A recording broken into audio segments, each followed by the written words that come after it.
आए भूल के यहाँ कोई मन न लगा।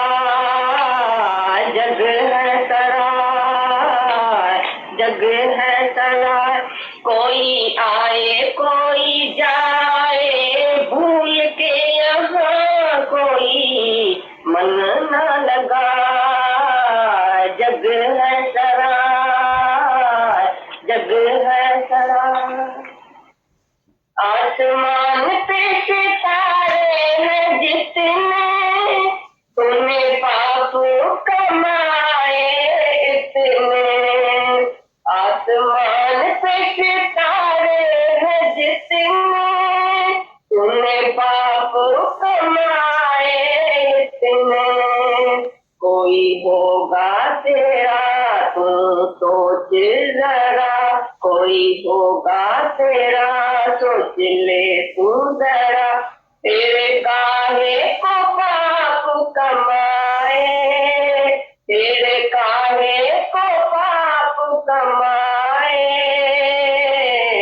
जग है सरा, जग है सरा, कोई आवे कोई जावे, भूल के यहाँ कोई मन न लगा। जग है सरा। कृष्ण बढ़ती ही बढ़ती जाए, आयु घटती ही घटती जाए। कृष्ण बढ़ती ही बढ़ती जाए, आयु घटती ही घटती जाए। नित नई आस है, नित नई प्यास है, नित नई आस है, नित नई प्यास है। कोई कहाँ तक उसको बुझाए, कोई कहाँ तक उसको बुझाए।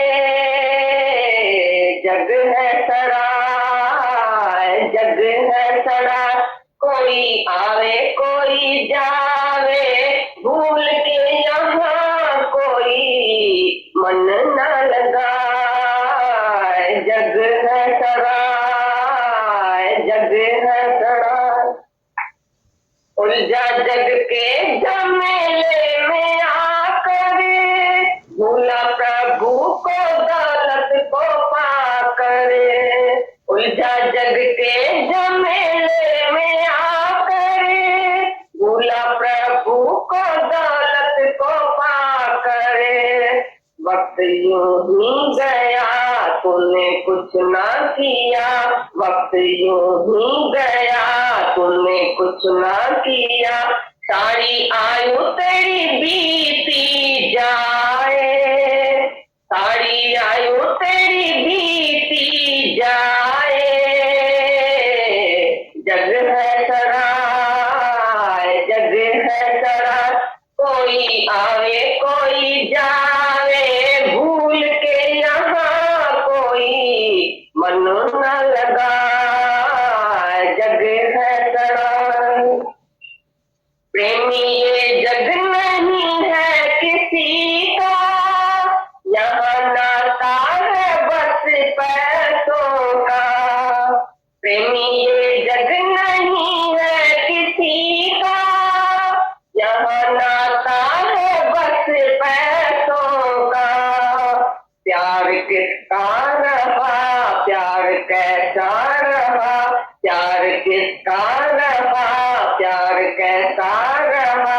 यहाँ भाई ही भाई को खाए, यहाँ भाई ही भाई को खाए। जग है सरा, जग है सरा, कोई आवे कोई जावे, भूल के यहाँ कोई दिल न लगा। जग है सरा, जग है सरा। मुक्ति मुक्ति से शादी करने की अभी, स्त्री से नहीं, मुक्ति से, मुक्ति रूपी काम नहीं। हाँ, की दुर्दशा को देख मन में शांत हो। संसारियों की दुर्दशा को देख मन में शांत हो, मत आश का हो तू दास, मत भोग सुख में दान। अधिभूतक, 3 किस्म का दुख इस दुनिया में है, जिसके लिए सारी दुनिया दूषित है, दुखों से भरी हुई है। भाई हर एक प्राणी को 3 किस्म का दुख लगता है। पहला अध्यात्मक दुख, काम क्रोध लोभ मोह अहंकार से जो तुमको पीड़ा होती है, अंदर दुख होता है, ये जो विकार है तुम्हारा, वो जो तुमको दुखी करता है, ये अध्यात्मक दुख। फिर बोलेगा अधिदेवक और अधिभूतक। हाँ ये अधिभूतक, भूत पंजन भूतन का दुख मिलना है, 5 भूतक। यह अधिभूतक दुख एक अध्यात्मक है, मना काम क्रोध लोभ मोह अहंकार से।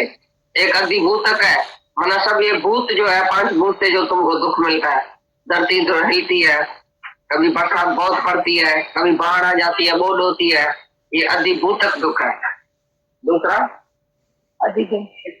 यक्ष राक्षस विनायक आदि निमित्तक जो दुख है उसका नाम आधिदैवक दुख। न देवताओं से राक्षसों से गंधर्वों से यक्षों से जो दुख आता है अचानक, वो भी एक अधिदैविक दुख। उसमें समझो कि जैसे ये बाढ़ और ये भी अधिदैविक क्या अचानक जो दुख आते हैं, तुम्हारी मिस्टेक के कारण जो तुमको शरीर के दुख लगते हैं वो अधिभौतिक है। अचानक उस को ने काट लिया, वो शरीर को जो दुख हुआ वो अधिभौतिक है। तो ऊपर से अचानक आकर होता है वो अधिदैविक। और जो अपनी मानसिक अज्ञानता के कारण जो हम अपना अंदर का दुख खरीद करते हैं वो अध्यात्म। दुखों में सुख समाया पड़ा है। जैसे उपवास कोई रखता है, दुख देता है, मुक्ति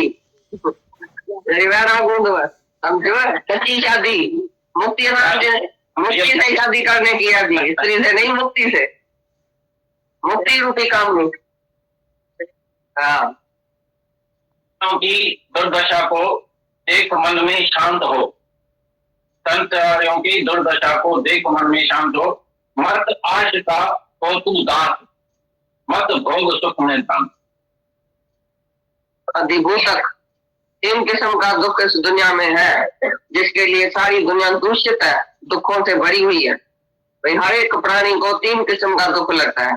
पहला अध्यात्मक दुख, काम क्रोध लोभ मोह अहंकार से जो तुमको पीड़ा होती है, अंदर दुख होता है, ये जो विकार है तुम्हारा, वो जो तुमको दुखी करता है, ये अध्यात्मक दुख। फिर बोलेगा अधिदेवक और अधिभूतक। हाँ ये अधिभूतक, भूत पंजन भूतन का दुख मिलना है, 5 भूतक। यह अधिभूतक दुख एक अध्यात्मक है, मना काम क्रोध लोभ मोह अहंकार से। एक अधिभूतक है, मना सब ये भूत जो है, 5 भूत से जो तुमको दुख मिलता है। धरती तो हिलती है, कभी बरसात बहुत पड़ती है, कभी बाढ़ आ जाती है, बोल होती है, ये अधिभूतक दुख है। दूसरा यक्ष राक्षस विनायक आदि निमित्तक जो दुख है उसका नाम आधिदैवक दुख। न देवताओं से राक्षसों से गंधर्वों से यक्षों से जो दुख आता है अचानक, वो भी एक अधिदैविक दुख। समझो कि जैसे ये बाढ़ और ये भी अधिदैविक क्या अचानक जो दुख आते हैं, तुम्हारी मिस्टेक के कारण जो तुमको शरीर के दुख लगते हैं वो अधिभौतिक है। अचानक उस को ने काट लिया, वो शरीर को जो दुख हुआ वो अधिभौतिक है। ऊपर से अचानक आकर होता है वो अधिदैविक। और जो अपनी मानसिक अज्ञानता के कारण जो हम अपना अंदर का दुख खरीद करते हैं वो अध्यात्म। दुखों में सुख समाया पड़ा है। जैसे उपवास कोई रखता है, दुख देता है अपने को, तो फिर उसमें जो पीछे शांति आती है, फल मिलता है, वो उसका सुख है। और जो अभी सुख तुम भोगते हैं, इंद्रियों का सुख, तो पीछे उसी का रोग है, दुख है। जो सुख तुम बाहर से लेते हैं, फिर उधर से दुख मिलेगा, क्योंकि बाहर से सुख लिया तो बाहर का सुख तो चले जाने वाला है। जहां जहां से तुमने बाहर से जाके सुख लिया, इससे मेरा सुख है, उसमें मेरा सुख है, मेरे को इससे सुख आता है, मेरे को इससे सुख आता है, वो तो एक दिन चले जाने वाला। क्योंकि बाहर का सुख हमेशा के लिए तो नहीं होएगा। बाहर मुखी सदाई दुखी, पराधीन सुख सुपने नहीं। जो पराधीन है, दूसरे के ऊपर आधार रखता है, वो सपने में भी सुख नहीं देखता। क्योंकि सपने में तुम दुख जो देखता है, वो फिर सपने से उठा तो फिर क्या हो गया, सपना ही हो गया। इसी प्रकार तुम जब भी अज्ञान के सपने में है, अज्ञान में अंधेरे में तुम सोए पड़े हो, तो बोलना मैं बड़ा सुखी हूँ। एक जो शराब पी के आदमी गिर गया एक गटर में, तो उसने क्या फील किया अंदर में, तो मैं एक स्विमिंग पूल में तैर रहा हूँ, अमेरिका में बैठा हूँ, स्विमिंग पूल है, मैं बहुत तैर रहा हूँ, बड़ा मजा, बड़ा आनंद है। उसने शराब जो पिया था उसी के नशे में वो ऐसा समझ रहा। फिर उधर एक मरा हुआ कुआ जो पड़ा था किनारे में गटर के, तो वो खाने लगा। बोला ये तो चिकन और मटन की टांग है, मैं बड़ी होटल में चिकन मटन खा रहा हूँ। फिर थोड़े टाइम के बाद बन गया नहीं, एक आई जमादारनी, उसके ऊपर कचरा डाल के गई गटर में। तो उसने बोला ये जो है ना, जो इंद्र की परियां जो आई है वो मेरे को स्नान करा रही है, मैं बड़े आनंद में हूँ। सारी रात ऐसे उसने अनुभव किया गटर में। उधर से एक संत आके गुजरा, बोला अरे ये तो अच्छे आदमी का बेटा है, इसकी क्या हालत हुई है, इतने शराब पिया है, गटर में गिरा पड़ा है, लेकिन मस्ती में बैठा है। तो उसको बड़ा उसी के ऊपर तरस आ गया, दया आ गई। उसने क्या किया, उसको खटाई खिलाई। जैसे ही खटाई खिलाया तो उसका नशा टूट गया। जब आंख खुली तो देखा ये क्या है, अरे मैं इस गटर में कैसे गिर गया, वो स्विमिंग पूल किधर गया भाई, मैं जो अमेरिका में स्विमिंग पूल में तैर रहा था वो किधर गया। तो संत ने बोला यही था स्विमिंग पूल जिसमें तुम गटर में पड़ा। तो उसको उल्टी आने लगी, मैं गटर में पड़ा था सारी रात। फिर बोला वो जो चिकन और मटन थी, बड़ी होटल थी, वो किधर गई। बोला यही है चिकन मटन तुम्हारा चूहा मरा हुआ, ये तुम खा रहा था। फिर उल्टी आ गई उसको। फिर बोला तो इंद्र की अप्सरा आई थी मेरे को स्नान कराने के लिए, बहुत ऊपर से टेंट वेंट मेरे को डाल के गई, वो किधर है। बोला ये सब बंजानी जो सामने खड़ी है ना, वो इसका डाल के गई तुम्हारे ऊपर। हैरान हो गया, संत के जाके पांव पड़ा, अरे तुमने मेरे को ऐसे गटर से निकाला, मैं तो उसी गटर में ही को समझ के बैठा था। तो जी भाव में तुमको नशा लगा पड़ा है माया का, तो तुम बोला स्त्री में सुख है, भोगों में सुख है, दुनिया में सुख है, बेटे में सुख है, धन में सुख है, बहुत मैं मजे में हूँ। किसी भी शाहूकार से पूछो भाई तुम सत्संग में क्यों नहीं आता है, बोला काय के लिए मैं हूँ, मेरे को कोई मजा नहीं है क्या। तुम्हारे पास आती है विधवाएं, अनाथ, गरीब, दुखी, बीमार, वो जाके सत्संग में बैठे, हम काय के लिए बैठे, हम तो स्विमिंग पूल में तैर रहे हैं। शाहूकार के घर में देखो, एक एक घर में स्विमिंग पूल है, एक एक घर में चिकन मटन खाते हैं, एक एक घर में वैसा आती है, नाच करती है, डांस करती है। शादियों में भी आजकल देखो वैसा को डांस होती है। गधे का बेटा तुम शादी करता है इतना अच्छा आदमी हो के, और उधर नंगन लड़की को तुम नचा रहे, तुमको शर्म नहीं आती। बड़ी बड़ी आंखें वाला, बड़ी बड़ी इज्जत वाला आदमी तुम क्या उधर देखता है शादी में। ये तुम अप्सरा लेके आता है, इंद्र की अप्सरा को तुम देखता है शादी में, शर्म नहीं आता है तुमको। क्या तुम्हारी हालत हो गई है आजकल, किसी को भी सच्चा वैराग नहीं है, किसको भी सच्ची बुद्धि नहीं है, बुद्धि भ्रष्ट हो गई है। ये भी तुम इंद्र की अप्सरा को लेके आता है, और तुम बड़ा सुखी है। और सत्संग की क्या जरूरत है, मैं बड़ा सुखी हूँ क्योंकि मेरे को पैसा है, क्योंकि मेरे को स्त्री है, क्योंकि मेरे को धन है। तो बोलता है स्त्री धन ये सब बैर का सुख कब तक तुम्हारे साथ रहेगा। इतना साल तुमने सुख को किया, अभी आज कोई दुख आता है तुमको, तो वो सुख तुमको असर करता है, वो तुमको सुख मदद देता है। आज कोई बीमारी आ जाए किसको, और 50 साल उसने बहुत सुख लिया है, तो आज की बीमारी तुमको दुखी करेगी या 50 साल का सुख याद करके तुम खुश रहेगा। आज का दुख जो है उसका बड़ा असर है। इसके लिए ऐसा ज्ञान तुम क्यों नहीं समझता है जो दुख न संताप, दुखों के बचने के लिए ये ज्ञान है। और इस सुख तो तुम्हारे प्रारंभ में जो होगा तो मिलेगा, लेकिन सुख है पानी के ऊपर लकीर। 50 साल तुमने सुख देखा, अभी किधर किया बताओ, किधर गया तुम्हारा सुख। जब भी कोई दुख आता है तो तुम्हारा दुखी होता है। अरे सुख मांगा तो दुख आ गया, जो जो सुख मांगेगा उसको दुखी आएगा, दुख, पीड़ा, कष्ट आएगा। क्योंकि सुख भोग में जो तुम्हारी इंद्रियां आदती हो गई, अभी सुख बाहर का नहीं मिलता है, तो ये विधवाएं काय के लिए रोती है। अचानक किसका पति चला जाता है तो विधवा हो जाती है, वो रोती है, किसको रोती है, उसी सुख को। तो तुम किसी को सुख देके और खराब करके जाते दुनिया से। ये मर्दों का दोष है। औरतों को बोलना मैं तुम्हारे लिए बैठा हूं, मैं साथ जीऊंगा, साथ मरूंगा, पिछाड़ी तक मैं ही रहूंगा तुम्हारे, तुम ख्याल नहीं करना। सत्संग का भगवान का मैं जो पति परमात्मा बैठा हूं तुम्हारे लिए। और स्त्री भी अंधी समझती है वो पति हमेशा हमारे साथ रहेगा, इसके लिए बेपरवाह, उसको वैराग नहीं है, उसको त्याग नहीं है, उसकी तपस्या नहीं है, उसको भगवान के लिए प्यार नहीं होता है, क्योंकि पति जो बैठा है मैं उसको प्यार करती हूँ। भाई अंधा मिली अनजाना बैठा वाप में जाए, दोनों अंधा अज्ञानी अपना रास्ता गंवा के बैठ गए, सच्चा रास्ता जो था उधर गया ही।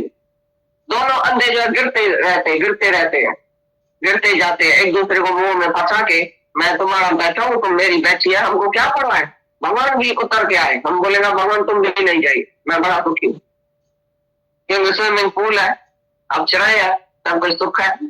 जब एक भी सुख हो जाता है तुम्हारा, तभी क्या हालत होगी वो तुम अपने अंदर से जांचना।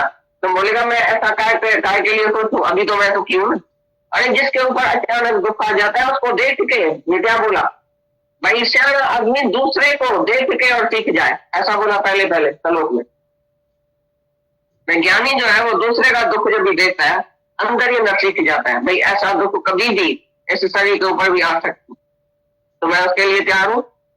दुख तो तुमने बड़े मजे से भोगा, दुख मजे से भोग सकता है, विछोड़ा जब भी होएगा, बिछड़ जाएगा वो सभी सुख तुम्हारे से, तो तुम शांति में होएगा। इसी दुख को, दुख के जाने के लिए ज्ञान है। सर्व दुखों की निवृत्ति, परम आनंद की प्राप्ति, यही है मुक्ति। ऐसा प्रभु का स्मरण कर दियो जो दुख को न संतापे, जो अभी है तभी तो तुम सुखी है, जब ये नहीं रहेगा तभी तुम सुखी होएगा। तुम अकेला सुखी होके बैठ सकता है अपने घर में, जब भी कोई तुम्हारा साथी नहीं है, किसको बेटा नहीं है, किसको बेटी नहीं है, किसको धन चला जाता है, कोई बीमार हो जाता है, तुंदरत चली जाती है, जवानी चली जाती है, टीरी आ जाती है, निकामी टीरी में बेटा अपने बाप का पैसा लेके जाएगा, जाके ऐश करेगा और बाप की सेवा नहीं करेगा। अभी क्या सुना, ऐसी जब हालत होगी तुम्हारी, तुम जो बच्चे को ऐसा पाल के निपा के बहुत अच्छा तो चाट के चूम के बड़ा करता है, और बड़ा करता है तभी पीछे तुमको क्या मिलेगा, उसकी हालत क्या होगी तुम्हारी, जब वो दुखी होगा, सुखी होगा, तुमको पूछेगा नहीं, सेवा नहीं करेगा, तुमको छोड़ के भाग जाएगा, तुम्हारा पैसा लेके जाएगा, पीछे तुम्हारी क्या हालत होगी। तो बोलता ही है बेटा, जिस बेटे के लिए तुम तरसते हैं, देवताओं की पूजा करते हैं, गद्दे की भी जाके पूजा करते हैं। कोई आदमी गया भाई जंगल में, रोज एक गद्दा है उसकी जाके पूजा करो तो तुमको बेटा हो। अरे सुअर को तो पहले ही 16 बेटा है, तुमको एक दो होगा तो कौन सी बड़ी बात तुमने किया, कौन सा बेटे से सुख तुमको मिला है। अरे गर्भ में भी दुख, पीछे भी दुख, पड़ेगा नहीं तो भी दुख, स्त्री नहीं मिलेगी तो भी दुख, शादी नहीं होगी तो भी दुख, बीमार होगा तो भी दुख, मर जाएगा तो भी दुखी करके मर जाएगा तुमको। बाकी किस कौन सी इच्छा तुम रखेगा दुनिया में, अभी कौन सा पदार्थ चाहिए जिसकी तुम्हारे को इच्छा है। गुरु नानक साहब बोल रहा है क्या मांगो कुछ उत्तर नहीं, मैं इच्छा बुरा, भगवान तुम्हारे से क्या मांगो, कोई भी इस तरह पदार्थ दुनिया में नहीं है जिसमें मैं आसक्ति रखूं। नहीं कुछ चाहिए और जो कुछ है उसी से भी मिला सको के बैठ, चाहिए तो कुछ नहीं, तुम इतने साफ बैठे हम पूछेंगे क्या चाहिए, नहीं जी हमको कुछ नहीं चाहिए, एक भी इच्छा नहीं है, ठीक है जो कुछ है उसी से अगर कुछ चला जाए तो पीछे तुम रोएगा। भगवान को प्रार्थना करता है भगवान मेरे को चाहिए तो कुछ नहीं, लेकिन जो है वो मेरे को देना, वो संभाल के रखना मेरी चीज, उसको नहीं कभी गंवाना, मेरे से बिछोड़ना, ये तुम्हारी प्रार्थना। तो बोलते हैं काहे के लिए तुम इसी मोह में फंसे हैं, ये मोह ही दुखदाई है, ये मेरा है, ये मेरी है, ये मेरे को चाहिए, मेरे को बाहर से सुख आता है, सुख किसको नहीं। तो 3 दोष से सारी दुनिया भरी पड़ी है, अध्यात्मक, अधिदैवक, अधिभूतक, जो दुख है उसी से सारी दुनिया भरी पड़ी है। ये माया में 3 दुख है, ये जीव भाव में 3 दुख है, उसी को देख के तुम सच्चा वैरागी, बोले सच्चा वैरागी कोई करोड़ों में एक होता है, वो भाग वाला होता है, और सच्चे वैराग में सच्चा सुख है, सच्चा आनंद है, सच्ची शांति। वैराग माना क्या, तुमने क्या समझा, वैराग कैसे लेना चाहिए, क्या वैराग का मतलब है, जाके झगड़ा करेगा क्या घर में, तो तुम झूठी है मैं झूठा हूं ऐसा बोलेगा क्या, घर में क्या जाके बोलेगा। आज तुम्हारे कोई पूछेगा सत्संग क्या चला तो तुम क्या जाके घर में बताएगा, भाई आज चला तो स्त्री झूठी, बच्चा झूठा, धन झूठा, मर्द झूठा, बेटा झूठा है, ऐसा जाके बोलेगा। वैराग का मतलब क्या है, वैराग बड़ा सुखदायी है, आनंददायक है वैराग, जिसको सच्चा वैराग है वो आनंद में रहता है, ऐसा नहीं कि वो पीड़ा में रहता है, अरे मेरे को त्याग करना पड़ेगा, मेरे को छोड़ना पड़ेगा क्या, ये मन जो है ना तुमको डराएगा, भाई मैं मतलब है का तुमको मेरे को सब कुछ छोड़ना पड़ेगा, सब कुछ दुनिया अरे सर्व सुखी तो ज्ञानी है जिसको वैराग है। सच्चा सुख तो वही भोगता है। तुम क्या सुख भोगता है? तुम तो टेम्पररी सुख भोगता है, टके पैसे वाला। नशे के गटर में गिरा पड़ा बोलता है मैं सुखी। लेकिन सच्चा सुख तो ज्ञानी को है जिसको सच्चा वैराग है। वैरागी निर्भय है, जिसको वैराग है वो निर्भय रहता है, कुछ भी चल आ जाए तो उसको डर नहीं। और जो तुमको दुनिया का आदमी मोह के वश में होके और मजा लेता है तो तुमको डर है जाने का। एक वैरागी निर्भय है। वैरागवान हमेशा निर्भय होके रहे, भाई कुछ भी चला जाए मेरा कुछ नहीं है। पहले से ही निरासक्त योग में रहता है, निरासक्त, जिसको आसक्ति नहीं है। राजा जनक राजाई में बैठा है, सब मजा लेता है, इतना खाना खाता है, पीना, ये कपड़ा, ये घूमना, ये फिरना। राजा जनक ने क्या छोड़ा था, लेकिन आसक्ति जरूर छोड़ी, अंदर का मोह जरूर छोड़ा। तो ये मेरा नहीं है, ये मेरी चीज नहीं है, ये मेरे को सुखदाई नहीं है। मैं उसी आधार पर नहीं खड़ा हूं। चाहे है भी, सुख लेता भी है, मजा लेता भी है, प्यार भी करता है सबको, लेकिन उसके आधार पर नहीं है। जैसे पक्षी है, वो पेड़ के आधार पर नहीं है, टाड़ियों के आधार पर नहीं है। टाड़ी अगर गिर जाए तो पक्षी क्या करेगा? उड़ जाएगा। इसी प्रकार ज्ञानी भी दुनिया में रहता है और अज्ञानी भी दुनिया में रहता है। अज्ञानी उसी टाड़ी के आधार पर रहता है, झूमता है, खाता है, पीता है, मौज करता है, पर टाड़ी के आधार पर। उसके पर में शक्ति नहीं है जो उड़ सके। टाड़ी गिरी माना वो भी गिर जाए। लेकिन ज्ञानी भी उसी टाड़ी पर बैठा है, लेकिन उसको अपने पांव पर, वो पांव पर खड़ा है, अपने पर के आधार पर खड़ा है। अभी भी टाड़ी गिर जाए तो मैं तो उड़ सकता हूं। तो तुम दुनिया में रहता है किसी न किसी आधार पर रहता है। मेरा मर्द बैठा है ना, मेरे को क्या परवाह है, वो खिलाता है, वो कमाता है, मैं खाती हूँ, हमेशा खाती रहूंगी। वो बैठा है, हम काय के लिए दूसरी बात सीखे, बस वो ही सब करता है ना।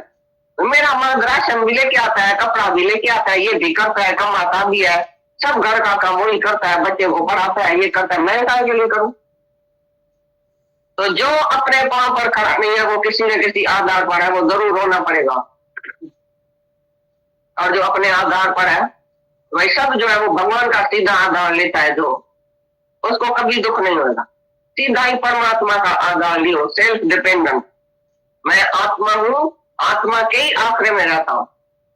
मेरी आत्मा जो है वही आश्रय है, जो अपनी आत्मा के तिरुपति में रहता है, शांति में रहता है, अपने आत्मा में ही प्रिय वस्तु जो है वो आत्मा ही है, उसी से ही प्रीत रखता है। बोला ना, कामनी, मुक्ति रूपी कामनी से शादी करो। जो सच्ची शादी है वो मुक्ति है, जीव ब्रह्म की शादी, आय आनंद रूपी शादी, जीव ब्रह्म जी शादी। जीव ब्रह्म का मिलाप जो है वही शादी है सच्ची। तुमने क्या शादी किया? आज शादी करेगा, कल तलाक देगा, मेरे को स्त्री पसंद नहीं है। अरे जाओ अपने मैके में, मेरे को तुम पसंद ही नहीं है। ये टके वाली तो शादी है तुम्हारी। आज तुम उससे बन के बैठेगा, कल तलाक देगा, कल मर भी जाएगा स्त्री को छोड़ के। आज तो तुम उसी को अंजाम करता है, मैं तुम्हारे साथ चलूंगा, कल चला गया तो तुम्हारी बेवफाई नहीं है क्या? ये शादी है या बेवफाई है या बर्बादी है? क्या हालत करके जाएगा अपनी औरत की? कहते हो कि दुआ सारी उम्र दुखी होके रहती है, तो ये तो टक्के वाली तुम्हारी शादी है, दुखदायी शादी है, ये तो बर्बादी है। सच्ची शादी है परमात्मा से शादी, अपने आत्मा से शादी। जो अपने आत्मा में प्रीति वाला है, अपने आत्मा में संतुष्ट है, अपने आप के ऊपर आधार है, ये उसको कहते हैं जो अपने पांव पर खड़ा है। कुछ भी चला जाता है, दुनिया की प्रलय हो जाए तो भी मेरा आनंद घटवध नहीं हो। मैं आनंद स्वरूप हूँ, मैं शांत स्वरूप हूँ। ब्रह्मा विष्णु शिव का होता नाश है, पर मेरा न होता नाश है, क्योंकि मैं आत्मा हूँ, अमर हूँ, अजर हूँ, अविनाशी हूँ। मैं कभी नाश होने वाला नहीं, मेरा आनंद भी कभी नाश होने वाला नहीं। ऐसा आनंद पका लियो। ये विषयों का मिलाप से जो आनंद आता है वो टेम्पररी, थोड़े टाइम के लिए।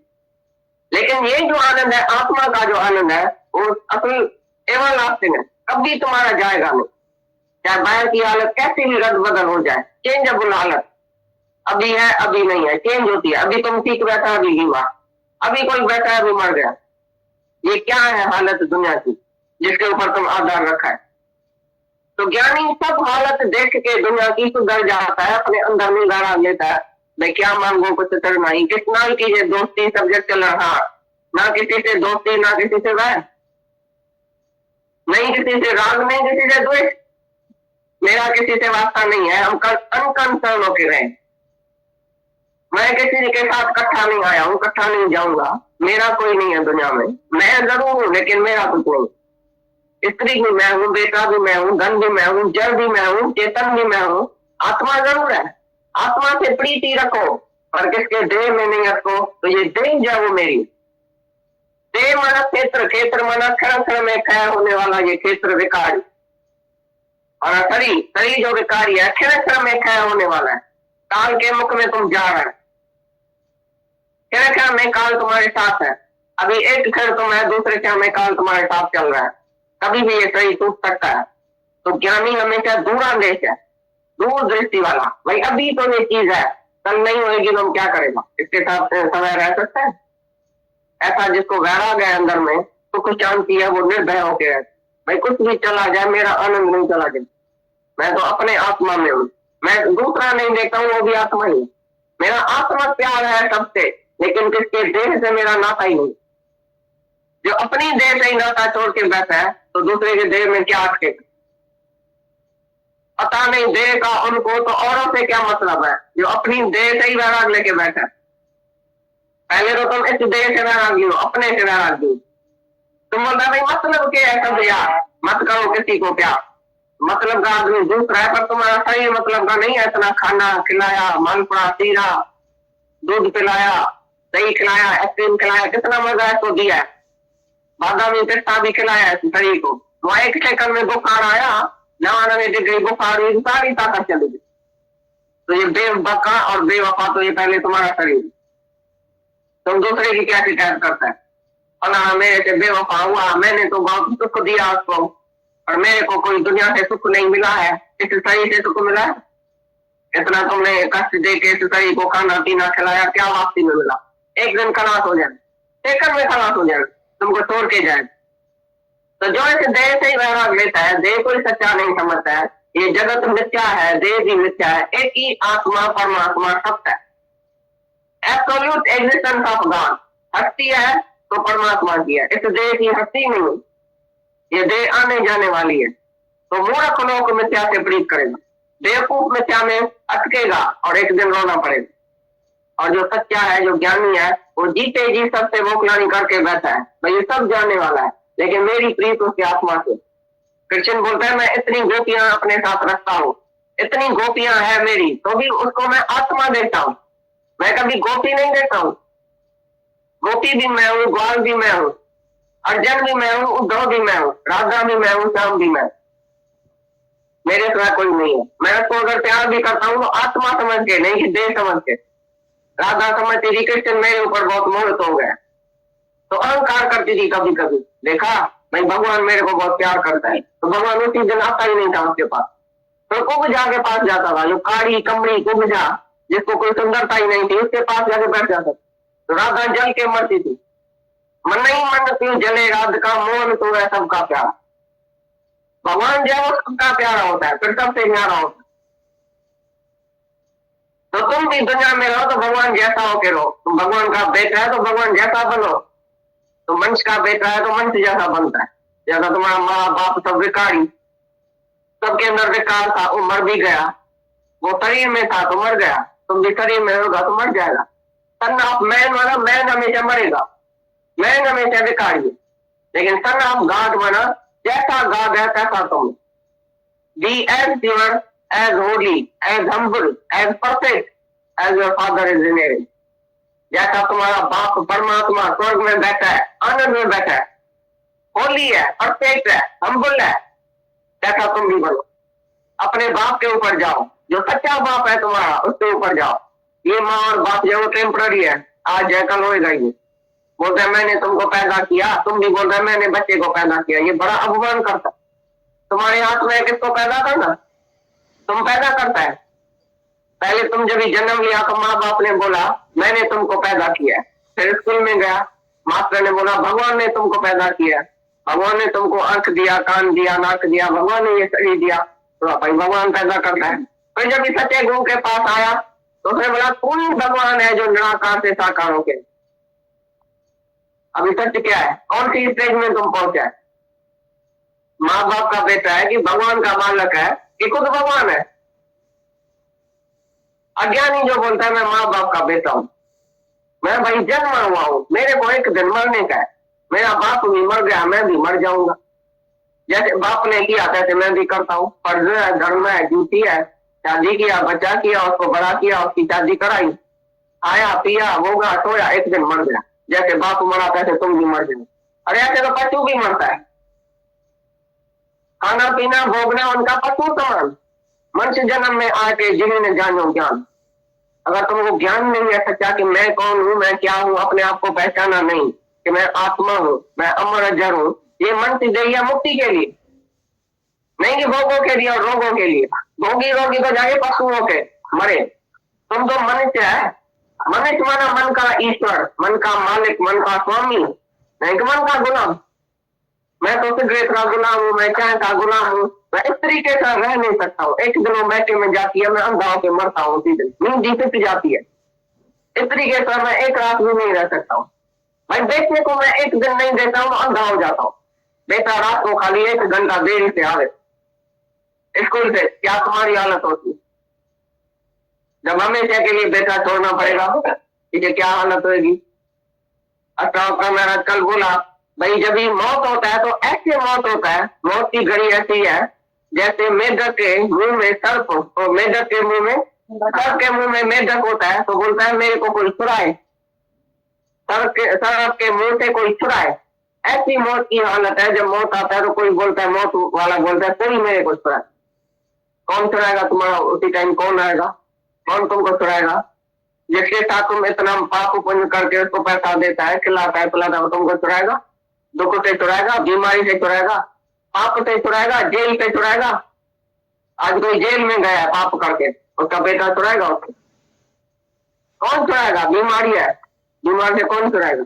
सुख में तो आग बहुत मिल बैठा था, रहता 14 गेरे, विपद पड़ी सबही संग साधत को न आवत मेरे।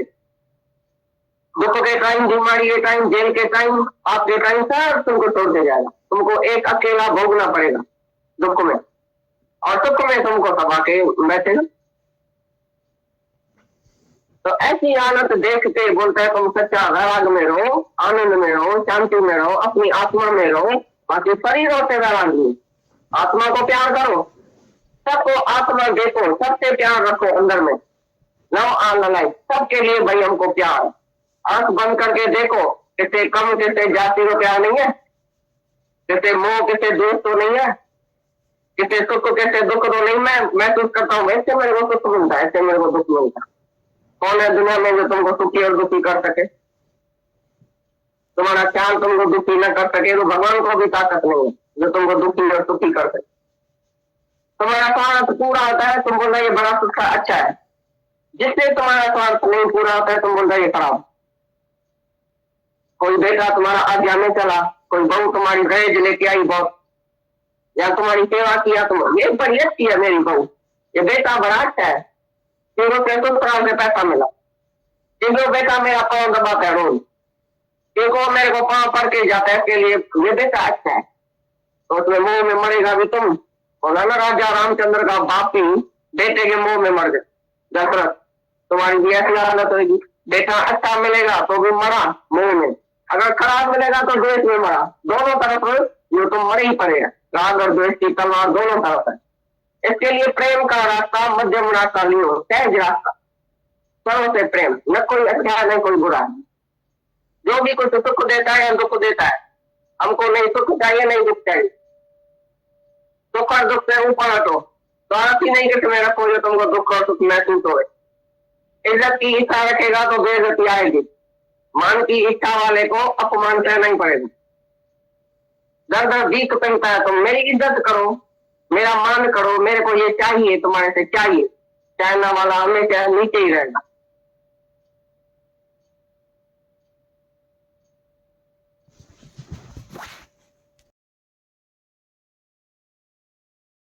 वाणी चलती है गीता भगवान की तो हम डर जाते हैं।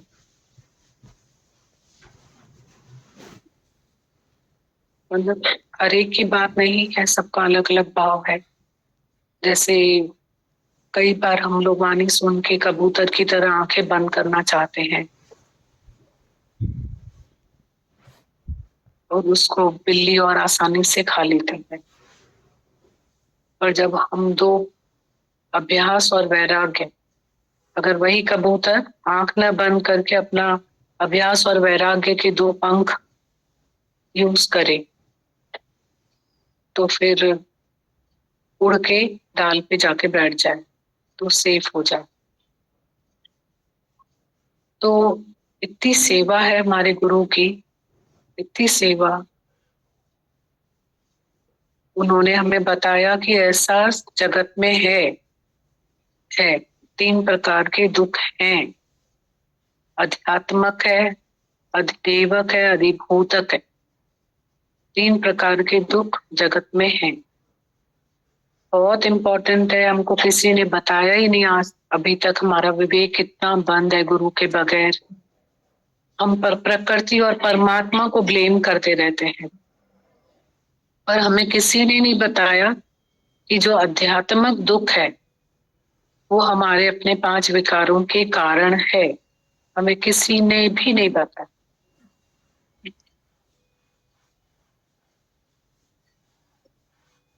और हमारे अपने शरीर को कितना, आज देखो जो समय चल रहा है, बहुत शरीर को हम कितना गलत चलाते हैं। सोना, जागना, खाना, पीना, कितना हमारा शरीर जो अपनी गलतियों की वजह से, तो हमको ये जो तकलीफ मिलती है तो अधिक बोला भूतक, ये बहुत है ना, ये अधिदैवक जो अचानक प्रकृति में देवताओं से, राक्षसों से ऐसे रद बदल होता है ना, जो एकदम से आता है, तो मतलब जिसको तुमने क्रिएट नहीं किया और होता है, तो बोला वो दुख जो है अधिदैवक दुख है। और जो होता है वो तो अचानक होता है, कभी कभी होता है। और जो हमारी रिस्पॉन्सिबिलिटी कितनी बता दी कि आध्यात्मिक दुख भी हमारी वजह से है, अधिभौतक भी हमारी वजह से दुख है। तो ये अगर गुरु नहीं है तो दोनों दुखों से हम कितने चिपके हुए हैं, अज्ञान, दोनों अज्ञान से। हमको 5 विकारों का पता ही नहीं है कुछ भी। और कितनी हमारी मोटी मतलब रस्सा है, उसको तार तार करना, आदत ऐसे ही मिटती है।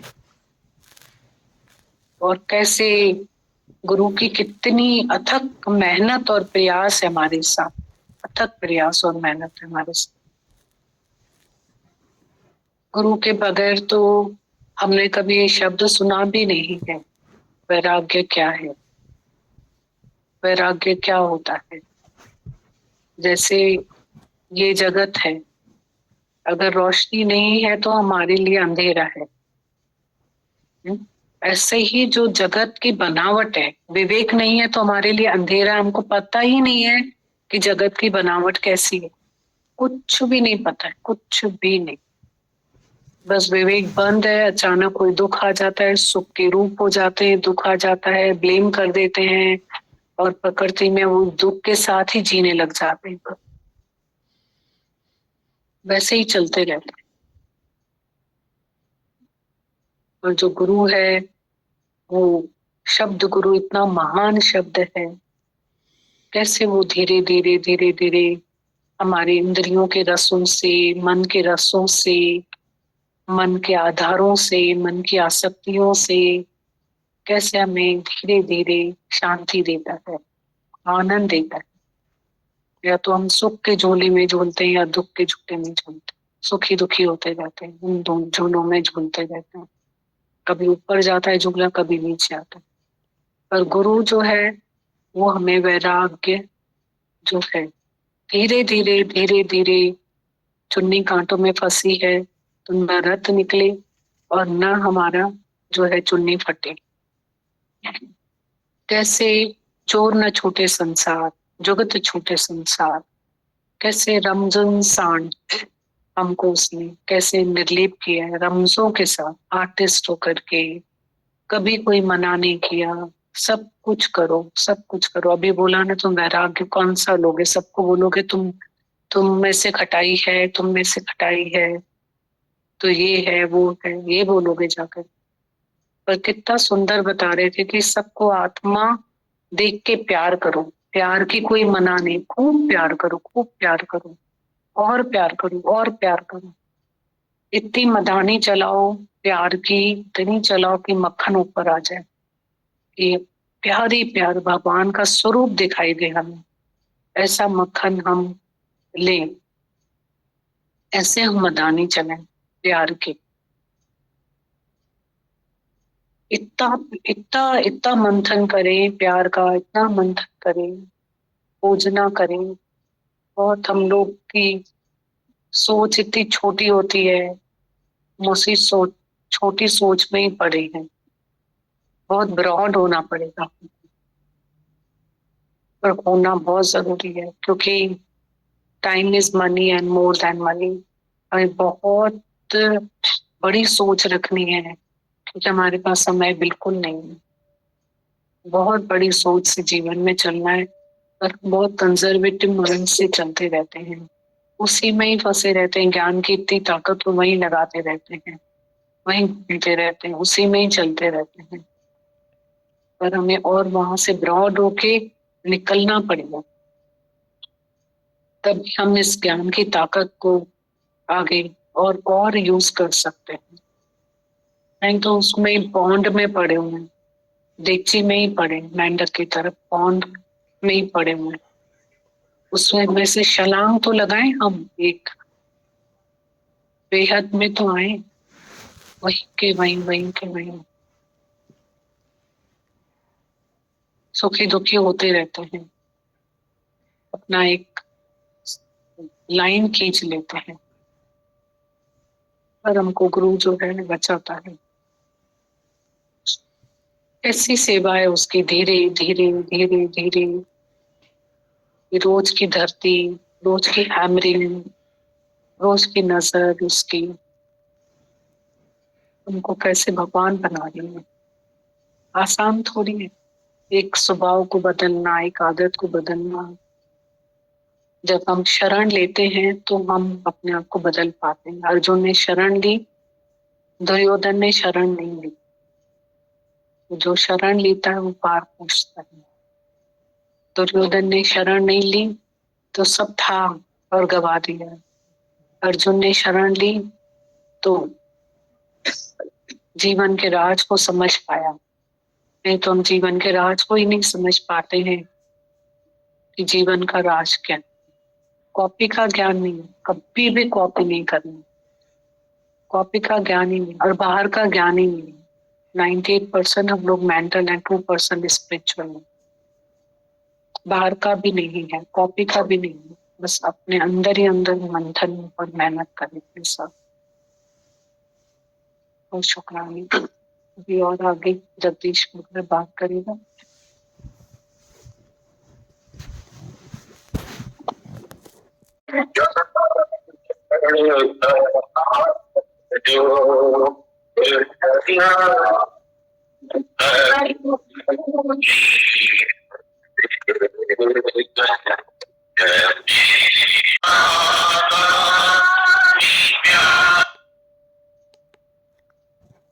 है दादा के साथ इसको सुनते हैं सिंधी में पहले, फिर ये जगदीश भैया इसका अर्थ बताएंगे। तो फिर कभी भी भजन चलते हैं ना तो हम उसके अर्थ को उसमें गुम होते हैं, रस में, अर्थ के रस में। नहीं तो हम लोग सुनते हैं पर समझ नहीं पाते ना। एक भजन है,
ये सिंधी भजन है दिल को छू लेने वाला। ये आरफाना कलाम है, रूहानी भजन है, जिसमें माता भगवान ने परमपिता परमात्मा और सच्चे सदगुरु की महिमा की वडियाई को बयान किया है। गुरबाणी में आता है कि साध की महिमा बरने कौन प्राणी, नानक साध की शोभा प्रभु माहे समाणी। साध की महिमा मतलब सच्चे सदगुरु की महिमा और पार ब्रह्म परमात्मा की महिमा का वर्णन कर पाना किसी प्राणी के वश की बात नहीं है। ये सच्चा सदगुरु ही उसकी व्याख्या कर सकता है, उसकी वडियाई कर सकता है। माता भगवान ने इस भजन में कहा है कि तुझे गंज में या कमी कान काई, तुझो दर सखा जो खुले सत। गंज बोलते हैं खजाने को। माता भगवान कह रहे हैं कि हे मेरे प्रीतम, हे मेरे प्रभु, तुम्हारे गंज में, तुम्हारे खजाने में कोई भी कमी नहीं है। हर किसी को सब कुछ तो मिल रहा है। ये सखावत का घर है। गुरु बहुत बड़ा सखी है, सखा है। सखी का मतलब दोनों हाथों से लुटाने वाला। माता कह रहे हैं कि तुम्हारा ये जो दर है, यहाँ अखुट खजाने के भंडार हैं, वो हमेशा भरे रहते हैं। ये दर हमेशा खुला रहता है, कभी भी ये दर बंद नहीं होता है। गुरु अपनी मेहर, अपनी कृपा सबके ऊपर लुटाए जा रहे हैं। वो किसी को खाली नहीं छोड़ते हैं। आगे कहते हैं, करी शाह प्यादा दी प्यादन के शाही, जेका तुझी मर्जी थींदो नेत साही, तुझे गंज में आ कमी कान काई। माता भगवान कहते हैं कि ये परमात्मा तू सर्व समर्थ प्रभु है, तू जो चाहे कर सकता है, सब कुछ तेरे हाथ में है। तू चाहे तो बादशाह को गाही बना दे, कंगाल बना दे, और अगर तू अपनी मेहर की नजर किसी के ऊपर डाल दे तो तू भिखारी को भी बादशाह बना दे। गुरबाणी में आता है, नदर उपट्ठी जे करे ता सुल्ताना घाव कराइंदा, दर मंगण भीख न पाइंदा। तो माता भगवान वही कह रहे हैं कि तू सर्व समर्थ है, तू सब कुछ कर सकता है, करण करावण हार स्वामी सगल कटा के अंतर्जामी। आगे माता भगवान कहते हैं, तुझे दरता कोई वने की न खाली, जहड़ी आश जहजी तहड़ी तो पुजाई, तुझे गंज में आ कमी कान काई। माता कह रहे हैं कि ये रहमतों वाला दरबार है, ये ऐसा दरबार है जो इस दरबार में एक बार आ जाता है वो बस फिर यहीं का होकर रह जाता है, और तुम्हारे इस दर से कोई भी खाली नहीं जाता है। जो जैसी भी मंशा रख करके आता है वो तुम उसकी पूरी कर देते हो, खाली नहीं छोड़ते हो। वो खाली यहां से जा ही नहीं सकता है, तुम उसकी हर इच्छा पूरी कर देते हो, क्योंकि तुम्हारे खजाने में कोई कमी ही नहीं है, सब भंडारे भरपूर लगे हुए हैं। तुझे दरता कोई वने की न खाली, जहड़ी आश जहजी तहड़ी तो पुजाई, तुझे गंज में कमी कान काई। अगली स्टेंजा में माता भगवान बोलते हैं, बेचारा विरह में तरया सब सिकन था, बेचारा विरह में तरया सब सिकन था, उन्हन जे अंदर जी तू ही सिक थे लाई, उन्हन जे अंदर जी तू ही सिक थे लाई, तुझे गंज में आ कमी कान काई। कई बेचारे ऐसे हैं जो आपके दर्शनों के लिए तरस रहे हैं, वो विरह में तरस रहे हैं, विरह की आग में जल रहे हैं, पर आप ऐसे मेहरबान हो, ऐसे करुणावान हो, ऐसे दयालु हो, जो उनको भी खाली नहीं छोड़ते हो, उनके अंदर की अभिलाषा भी पूरी करके उनको भी आप निहाल कर देते हो, अपनी मेहर नजर उनके ऊपर डालकर उनको भी कृतार्थ कर देते हो। यानी कोई किसी भी तरह की उमंग रखकर आपके इस द्वार पर आता है, वो इस द्वार से कुछ पाकर ही जाता है, खाली कभी भी नहीं जाता है, निहाल होकर जाता है। लास्ट स्टेंजे में माता भगवान कह रहे हैं कि अलण आहे जारी करी छो उजर में, अलण आहे जारी करी छो उजर में, जदन जो जिया पो जानिब आही जानी, जदन जो जिया पो जानिब आही जानी, तुझे गंज में आ कमी कान काई। माता भगवान के श्रेष्ठ भजनों में से ये एक भजन, इसमें कवि अलण फकीर जिनका आरिफाना कलाम है, वो कहते हैं कि उस करुणावान, उस दयालु कृपालु परमात्मा ने हमको तरह तरह की नेमतों से नवाजा हुआ है, उसने हमें तरह तरह की नेमतें बख्शी हुई हैं, हमें किसी भी चीज से महरूम नहीं रखा है, वंचित नहीं रखा है। उसने हमको हर चीज दी है, हर सुख सुविधा दी है, और सच्चे सतगुरु ने हमको उस परमात्मा की पहचान कराई है।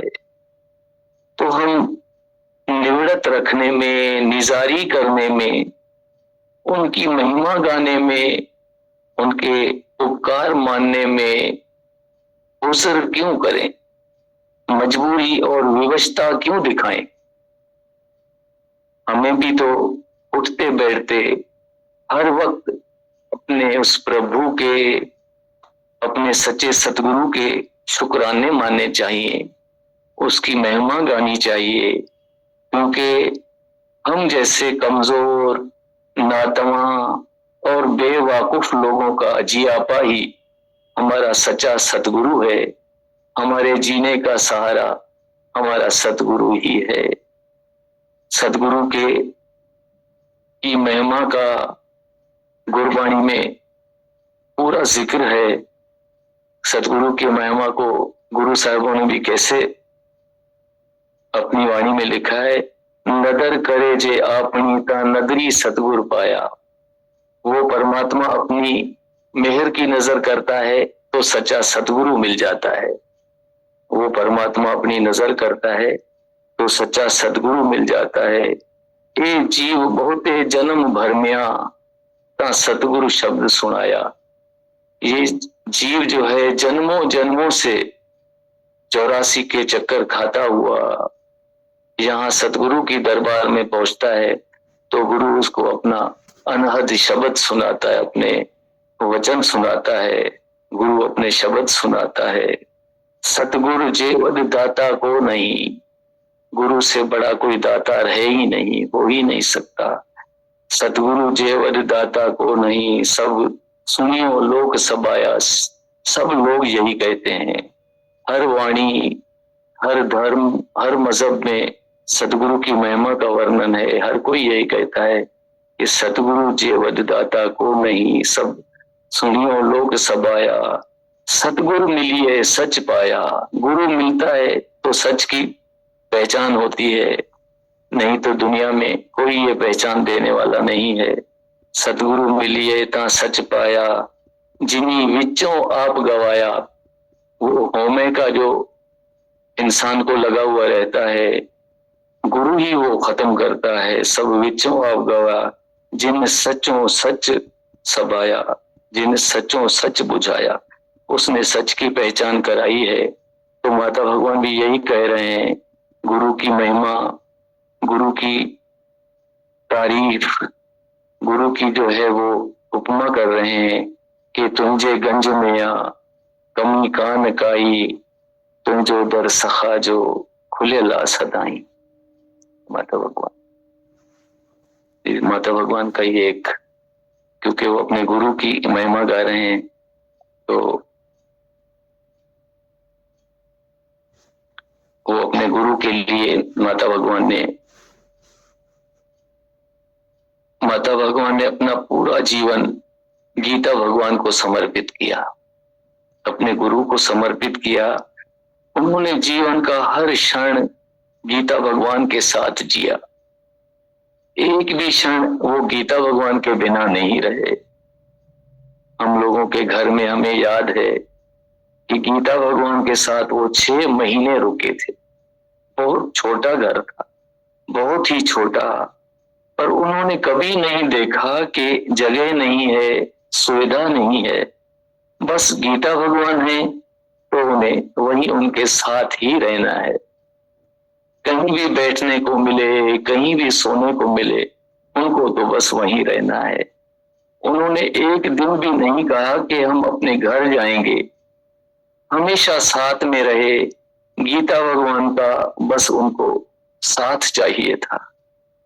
हर पल उनका गीता भगवान को समर्पित। एक दिन हमने देखा कि वो रात में किचन में खटिया लगा के सोते थे तो कुछ गा रहे थे। हमेशा से ही गाने का शौक रहता था, तो लगा कि कुछ गुनगुना रहे होंगे, पर जब ध्यान से सुना तो तुकबंदी करके गा रहे थे, मस्त प्रेम में। गुरु मूसा कई या भलाई, सिगड़ी अज्ञा खटा बिछाई। इतना प्यार था कि भले किचन में भी सोना पड़े, पर रहेंगे गीता भगवान के साथ। हर दुख में, हर सुख में वो गीता भगवान के साथ ही रहे। इतना प्रेम वाला उनका भाव था हमेशा। यूं तो हम सबका गीता भगवान के साथ प्रेम है, पर गुरु का भी हम पर उतना ही प्रेम, उतना ही स्नेह, उतना ही उनको नाज हो हमारे ऊपर, ये माता भगवान ने करके दिखाया। इसके लिए अपने आप को मिटाना के जीवन से, उनके गीता भगवान से प्रेम और गीता भगवान ने भी अतिशय से अतिशय विश्वास, प्यार माता भगवान के ऊपर कुर्बान किया। गीता भगवान को माता भगवान के ऊपर नाज था, गर्व था। एक दिन यूं बात याद आ रही है, 4 बजे खाने की घंटी बजती थी, तो माता भगवान इतने पंक्चुअल टाइम के घड़ी मिला लो, वो सबसे पहले आते थे।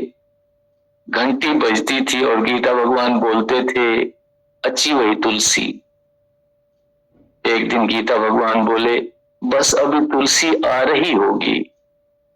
तो हमने कहा कि आज वो नहीं आएंगे, उनकी बात डॉक्टर साहब के साथ हो रही थी, उनको डॉक्टर के पास जाना है। गीता भगवान बोलने लगे, मुखे नचयो तहीं तो जरूर ईंदी, यानी मुझे नहीं कहा है तो वो जरूर आएंगे। हमने कहा नहीं भगवान, उनका अपॉइंटमेंट फिक्स हो गया है, आज वो गए हैं। गीता भगवान मुस्कुराने लगे, उनकी मुस्कुराहट में भी कोई राज छुपा था। कहने लगे, आएगी। घंटी बजी, 4 बज गए, माता भगवान पहुंच गए। तो गीता भगवान ने बोला, देखो आ गई ना। एक विश्वास वाली मुस्कुराहट के साथ गीता भगवान ने ये बात कही, देखो आ गई ना। एक बात भी ऐसी नहीं जो उनको बिना बताए हो, एक भी कदम उनसे बिना पूछे नहीं लिया। इतना विश्वास उनका गीता भगवान पे। ऐसा आदर्श उन्होंने हमें दिखाया, विश्वास का, प्रेम का, और सारे परिवार को प्यार देते थे जो साथ में रहते थे। यहाँ पर भी नजरबाग में हम सब पर इतना प्यार लुटाया। चलते फिरते बोला करते थे कि तेरे अंदर ज्ञान के पेड़ उगाए हैं। हमें लगता था कि हमें तो ज्ञान आता ही नहीं, पेड़ कहां से उगेंगे। पर गीता भगवान का बीज जो डला था, माता भगवान ने प्रेम से उसको परवरिश दी थी, सींचा था अपने संकल्प से, अपने ज्ञान से। तो ज्ञान के पेड़ तो उगना ही थे। उन्होंने हम सब पे अतिशय वाला प्यार लुटाया। नमन है उनको, नमन है सच्चे सतगुरु को। दीदी भगवान, माता भगवान का जिक्र जब भी करता हूं, मुझे राबिया बसरी की भी याद आती है दीदी। आज एक छोटा सा दृष्टांत राबिया बसरी का भी पढ़ता हूं दीदी।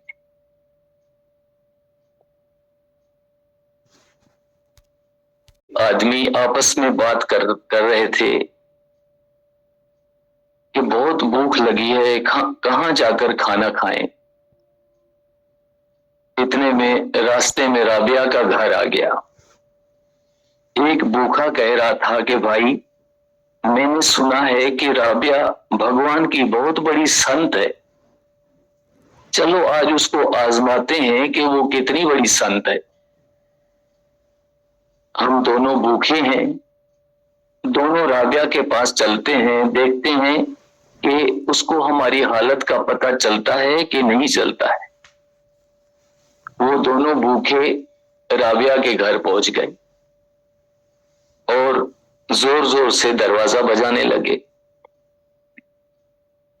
राबिया ने दोनों को दरवाजे पर आकर तसल्ली दी और कहा कि परेशान मत हो, मैं तुम दोनों को अभी भर पेट कर खाना खिलाती।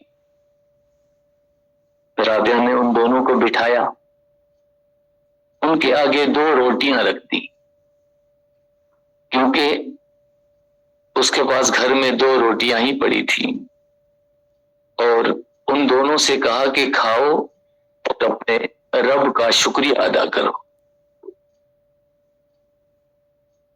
अभी इन दो भूखे जो थे, इन दोनों ने खाना शुरू भी नहीं किया था, रोटी खाना शुरू भी नहीं किया था कि एक फकीर दरवाजे पर आ गया। उस फकीर ने आवाज लगाई, बीवी मैं बहुत भूखा हूं, मुझे खाना खिलाओ, खुदा तुम्हारा भला करेगा। राबिया ने वो दोनों रोटियां जो उन भूखे लोगों के सामने रखी थी, वो दोनों रोटियां उठा के उस दरवेश को, उस फकीर को दे दी। ये दोनों भूखे एक दूसरे की तरफ देखने लग गए। उनको राबिया की ये बात अच्छी नहीं लगी कि हमारे सामने से रोटियां उठाकर दे दी। अभी वो हैरान और परेशान ही हो रहे थे कि इतने में एक मुलाजमा, एक कनीज कुछ रोटियां लेकर आ गई। उसने आते से ही राबिया से कहा, हुजूर ये रोटियां मेरी मालकिन ने आपके लिए भेजी हैं। इधर वो दोनों भूखे बड़ी बेसब्री से रोटियों को देख रहे थे कि अभी रोटियां आ गई हैं तो हमें खाने के लिए मिलेंगी।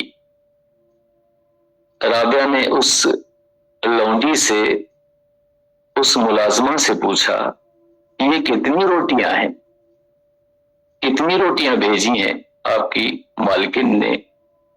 तो कनीज ने जवाब दिया, ये 18 रोटियां हैं। कनीज ने कहा कि ये 18 रोटियां हैं। राबिया ने फौरन कहा, नहीं ये रोटियां मेरी नहीं है, ये उन्होंने किसी और के लिए भेजी होंगी, तुम गलती से यहां लेकर आई हो, ये रोटियां मेरी नहीं है।